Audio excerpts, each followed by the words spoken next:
സ്ഥലങ്ങൾ ഒരിക്കലും നമ്മളെ വിട്ടുപോകില്ല.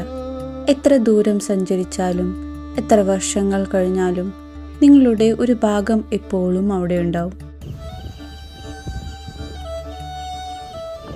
A part of you still belongs there. നമ്മൾ മലയാളികൾക്ക് നാട് എന്ന് വെച്ചാൽ മാപ്പിലെ വെറുമൊരു സ്ഥലമല്ല.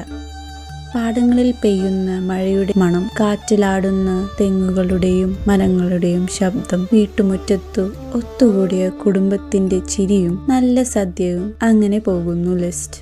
പക്ഷേ ജീവിതം നമ്മളെ ആ ലോകത്തു നിന്നും വളരെ ദൂരെ കൊണ്ടുപോകുന്നു. ഇത് നമ്മുടെ കഥയാണ്. കേരളം വിട്ടുപോകുന്നതിൻ്റെയും കേരളത്തെ ഓർമ്മിക്കുന്നതിൻ്റെയും പോകുന്നിടത്തെല്ലാം അതിൻ്റെ ഒരു ഭാഗം കൊണ്ടുപോകുന്നതിൻ്റെയും.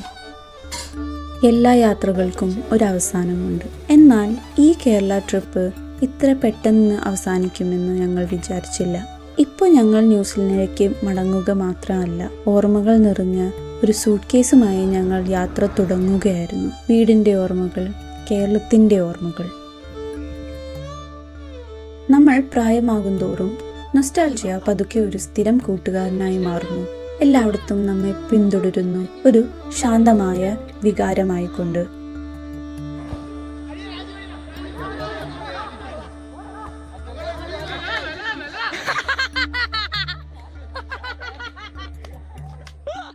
പല മലയാളികൾക്കും നൊസ്റ്റാൾജിയ വെറും ഒരു ഫീലിംഗ് മാത്രമല്ല, അത് മിക്കവാറും ഒരു ജീവിത രീതിയുമാണ്. മലയാളത്തിൽ ഹോം സിക്നെസ്സിനെ പലപ്പോഴും ഉപയോഗിക്കുന്ന വാക്കാണ് ഗ്രഹാതുരത്വം എന്ന്. ഒരിക്കലും പൂർണ്ണമായി തിരിച്ചു വരാൻ സാധ്യതയില്ലാത്ത ഒരു സ്ഥലത്തിനോടും ഒരു സമയത്തിനോടും ഉള്ള ലോങ്ങിങ്നെസ്. കാരണം പല മലയാളികളുടെയും യാഥാർത്ഥ്യം ലളിതമാണ്. നമ്മൾ വീട് വിട്ടു മറ്റെവിടെയെങ്കിലും ജീവിതം കെട്ടിപ്പടുക്കുകയാണ്. മിസ് എന്താ ചെയ്യുന്നത്? ഫുഡ് കൊണ്ടുവന്നു. ഞാൻ പണിക്ക് പോകണ്ടേ, വൈകുന്നേരം വരെ പട്ടിപ്പണി. അത് കഴിഞ്ഞ് വീട്ടിലെ മൂവി നമ്മുടെ കട്ടയംപുറം മടങ്ങും. കേരളം ഇന്ത്യയിലെ ഒരു ചെറിയ സംസ്ഥാനമാണ്. പക്ഷേ അവിടുത്തെ ജനങ്ങൾ ലോകത്തിൽ എല്ലായിടത്തും ഉണ്ട്. അവരിൽ 80% പേരും ഗൾഫ് രാജ്യങ്ങളിൽ ജോലി ചെയ്യുന്നതാണ്. മൈഗ്രേഷനാണ് കേരളത്തിന്റെ കഥയെ രൂപപ്പെടുത്തിയത്. നാട്ടിലേക്ക് അയച്ച പണം വീട് നിർമ്മിക്കാനും വിദ്യാഭ്യാസത്തിനും ധനസഹായം നൽകാനും ആരോഗ്യം സംരക്ഷണം മെച്ചപ്പെടുത്താനും സഹായിച്ചിട്ടുണ്ട്. But migration has A cost. ദൂരമാണ് ആളുകളിൽ നിന്നുള്ള അകലം ഉണ്ടാക്കുന്നത്. അതുകൂടാണ്ട് നമ്മൾ എത്തിച്ചേരുന്ന സ്ഥലം നമ്മളെ മാറ്റുമ്പോൾ അതിനൊപ്പം നാട്ടിലെ ലോകമായ ദൂരം കൂടുന്നു.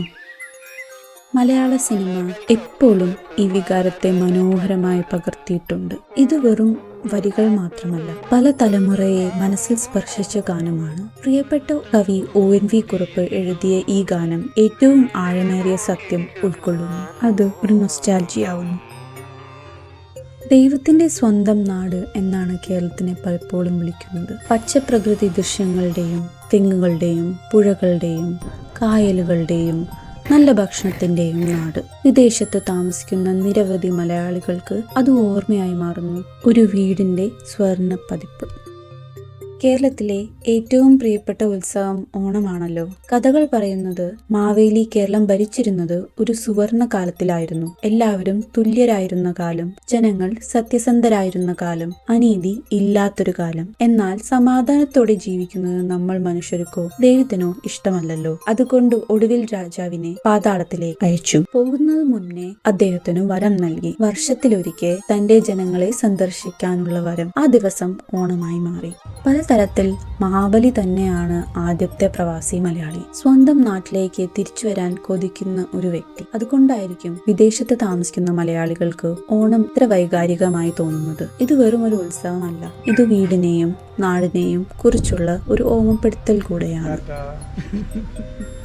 അതുകൊണ്ട് നമ്മൾ ലോകത്ത് എവിടെ ജീവിച്ചാലും കേരളത്തിൽ നിന്നും ആയിരക്കണക്കിന് കിലോമീറ്റർ അകലെയും ഓണം ആഘോഷിക്കുന്നു.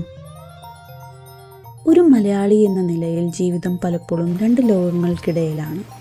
നമ്മൾ നിർമ്മിക്കുന്ന ഒന്നും നമ്മൾ ഓർമ്മിക്കുന്ന ഒന്നും.